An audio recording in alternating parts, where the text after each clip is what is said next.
ఈరోజు వరహాలక్ష్మీ నరసింహస్వామి చందనోత్సవం సందర్భంగా ఈరోజు ఇక్కడికి వచ్చి ఆ దేవదేవుని ఆశీర్వచనంతో గౌరవ ముఖ్యమంత్రి చంద్రబాబు నాయుడు గారి ఆశీర్వచనంతో ఈరోజు ఆ వస్త్రాలు సమర్పించే అరుదైన అవకాశం కూడా నాకు లభించడం నిజంగా నా పూర్వజన్మ సుకృతం కింద భావిస్తున్నా.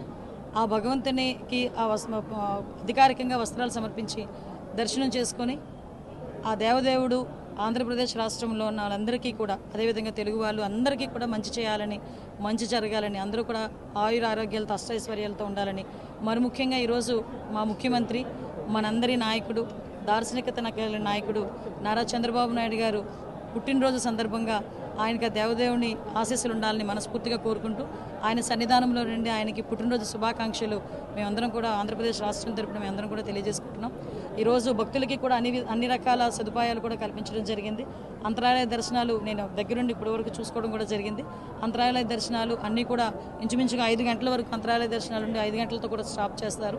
సామాన్య భక్తుల తాలూకా దర్శనమే మేజర్ పార్ట్ కింద, మేజర్ ప్రయారిటీ కింద తీసుకొని ఈరోజు సామాన్య భక్తులందరికీ కూడా దర్శనం కల్పించే విధంగా అక్కడ సిబ్బంది, ఆలయ సిబ్బంది, రెవెన్యూ సిబ్బంది, పోలీస్ సిబ్బంది అందరూ కూడా పనిచేస్తున్నారు. ఎక్కడ కూడా ఎటువంటి ఇబ్బందులు జరగకుండా, ఎక్కడ ట్రాఫిక్ ఇబ్బందులు కూడా జరగకుండా చూసుకునే బాధ్యత అందరం కూడా తీసుకున్నాం. మీరందరూ కూడా సహకరించాల్సిందిగా మిమ్మల్ని అందరినీ కోరుకుంటున్నాం. Thank you. ఈ రోజున అక్షయ తృతీయ పుణ్యదినాన మనం చందనోత్సవం ఘనంగా జరుపుకుంటున్నాం. పొద్దున తొలి పూజ టైంకి 3 గంటలకంతా కంప్లీట్ చేసుకొని అన్ని దర్శనాలని మనం మొదలుపెట్టుకోవడం జరిగింది. ఇప్పటి వరకు అన్ని క్యూ లైన్స్ని మొదలుపెట్టాము. అన్ని క్యూ లైన్స్ కింద బస్సెస్ మూవ్మెంట్, కింద పార్కింగ్ ఏరియాస్ అన్నీ సీమ్లెస్గా జరుగుతున్నాయి. భక్తులు కూడా వాళ్ళకిచ్చిన స్లాట్స్లో రావడం వల్ల మన క్యూ లైన్స్లో ఎటువంటి ఇబ్బందులు లేవు. ఈ రోజు మొత్తంలోనూ ఇలాగే భక్తులు ప్రభుత్వం చేసిన ఏర్పాట్లకి వాళ్ళ తోడ్పాటును అందించి చందనోత్సవం చాలా స్మూత్గా జరిగే విధంగా అందరూ సహకరించాలని కోరుకుంటున్నాము. పాత్రికేయ మిత్రులకు కూడా ప్రజలకు అవగాహన కల్పిస్తూ చందనోత్సవం రోజు మొత్తాన అందరికీ దర్శనం మంచిగా జరిగి భక్తులందరూ ఎటువంటి ఇబ్బంది పడకుండా ఉండేలా మీ వంతు సహకారం కూడా మీరు అందించాలి. ఇది కాక అన్ని రకాల అరేంజ్మెంట్స్ మనం ఈసారి చందనోత్సవం చేయడం జరిగింది. స్టేట్ గవర్నమెంట్ చాలా ప్రతిష్టాత్మకంగా చందనోత్సవం జరిపించాలి. ఏ భక్తుడు, సామాన్య భక్తుడు ఎటువంటి ఇబ్బంది పడకుండా ఉండడానికి అన్ని ఏర్పాట్లు చేయాలని, అన్ని ఏర్పాట్లు చేయడం కూడా జరిగింది. డ్రింకింగ్ వాటర్ సప్లై కావచ్చు, ప్రతి క్యూ లైన్ మీద కెనోపీ కావచ్చు, వీటన్నిటిని ఎన్ష్యూర్ చేశాము. ఇంకా రాబోయే టైంలో మనకి ఎండలు కూడా ఉంటాయి కాబట్టి ఎండ ఉన్న టైంలో కూడా భక్తులు ఇబ్బంది పడకుండా అన్ని ఏర్పాట్లు చేశాము. అన్ని క్యూ లైన్స్ ఇదే విధంగా జరుపుకొని సాయంత్రం 6 గంటలకు దర్శనం కంప్లీట్ చేసుకొని ప్రతి భక్తుడికి స్వామివారి నిజరూప దర్శనం అయ్యేలాగా అన్ని చర్యలు తీసుకుంటాం. Thank you.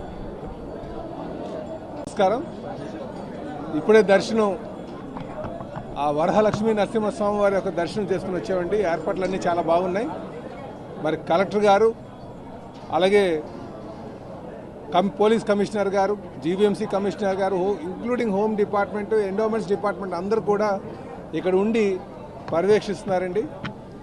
ఈసారి లాస్ట్ ఇయర్ అయితే 150,000 మంది వచ్చారన్నారు. ఇంకా ఈసారి 2 లక్షల మంది దాకా వస్తారని చెప్పేసి చెప్తున్నారు. కనుక భక్తులందరికీ కూడా ఎటువంటి ఇబ్బంది లేకుండా దర్శనం జరుగుతుంది. అప్పన్న బాబు యొక్క దర్శనం, లక్ష్మీ నరసింహస్వామి యొక్క దర్శనం అందరికీ దొరకాలని, ఆ స్వామి యొక్క ఆశీస్సులు అందరికీ ఉండాలని, మరి దర్శనం చేసినట్టు అందరూ కూడా స్వామివారి కృప పాత్రలు కావాలని చెప్పి కోరుకుంటూ అన్నీ కూడా బాగున్నాయి. అడ్మినిస్ట్రేషన్ కూడా నేను మనస్ఫూర్తిగా అభినందన తెలియజేస్తున్నాను. నమస్కారం.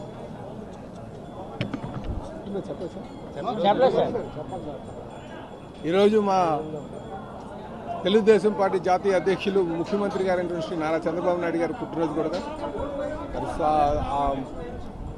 సింహాద్రప్పన స్వామి మా జాతీయ అధ్యక్షులు వారికి నిండు నూరేలు, ఆయుర ఆరోగ్యాలు, అష్టైశ్వర్యాలు, సుఖ సంతోషాలు, అలాగే జీవితాంతం ప్రజలు పాలించడంలోని, రాష్ట్రాన్ని నడిపించడంలోని ముందుండాలని చెప్పి స్వామివారి ఆశీస్సులు ఉండాలని, వారికి ఆయుష్ ఉండాలని, ఆరోగ్యం ఉండాలని చెప్పేసి ఆ భగవంతుని కూడా కోరుకున్నానండి. నమస్కారం.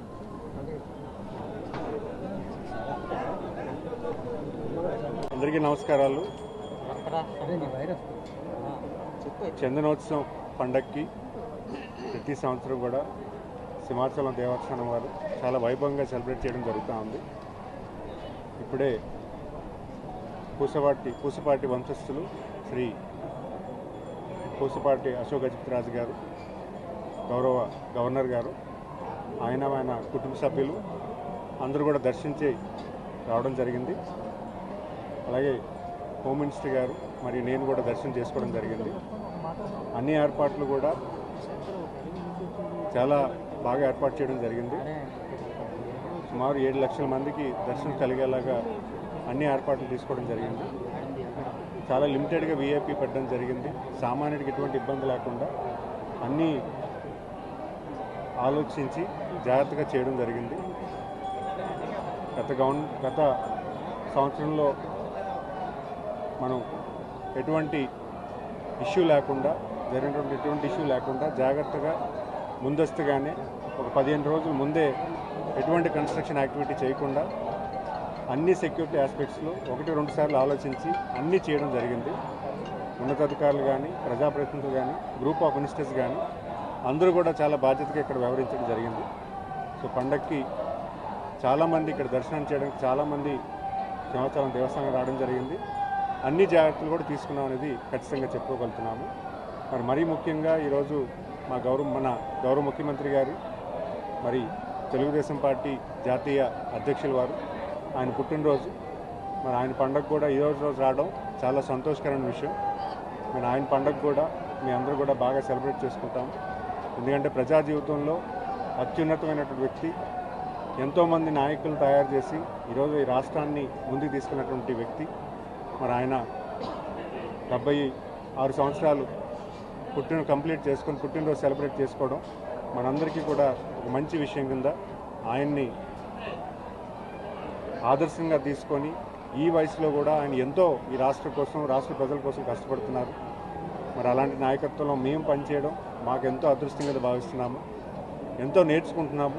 ఎందుకంటే ప్రతి యువకుడు కూడా ఆయన దగ్గర తీసుకొని ఏదో ఒకటి నేర్చుకోవడానికి ఖచ్చితంగా ఉంటుంది. మరి అలాంటి నాయకత్వం నేను పనిచేయడం, ముఖ్యంగా నాకు ఇచ్చినటువంటి అవకాశాన్ని ఖచ్చితంగా నేను అదృష్టం కింద భావిస్తూ, ఒక ధన్యుడి కింద భావిస్తూ ముందుకు వెళ్తున్నాను. లక్ష్మీ నరసింహస్వామి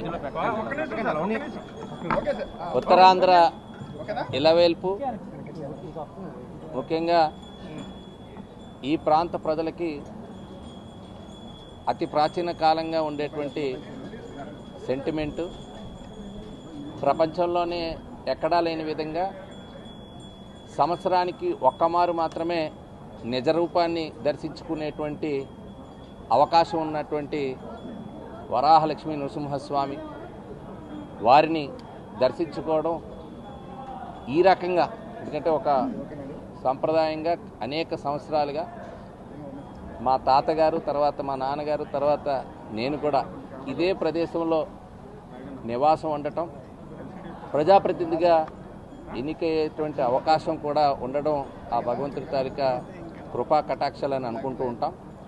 విపత్తులు వచ్చినప్పుడు కానీ, ఏదైనా వైపరీత్యాలు వచ్చినప్పుడు కానీ వారిని స్మరించుకొని ఆ ఆపదల నుంచి మేమందరం కూడా రక్షించబడతామనేటువంటి ఒక సంకల్పం విశాఖ ప్రజలే కాదు, ఈ ఉత్తరాంధ్ర ప్రజలకు కూడా ఉంటూ ఉంటుంది. సో వారి సన్నిధిలో ఈరోజు ఉండేటువంటి అరుదైనటువంటి అవకాశం, ప్రతి సంవత్సరానికి పెరుగుతున్నటువంటి భక్తులకు తాకిడికి అనుగుణంగా ఇక్కడ ఏర్పాట్లు కూడా ఒక కష్టతరంగా మారినప్పటికీ, ప్రభుత్వానికి సవాలుగా మారినప్పటికీ స్వామివారి మరి ఆ దర్శన భాగ్యం కలగడానికి అన్ని ఏర్పాట్లు జరుగుతూ ఉన్నాయి. సో ఈరోజు ఈ దర్శనం చక్కగా జరిగినందుకు నేను కూడా ధన్యుడిగా భావిస్తాను.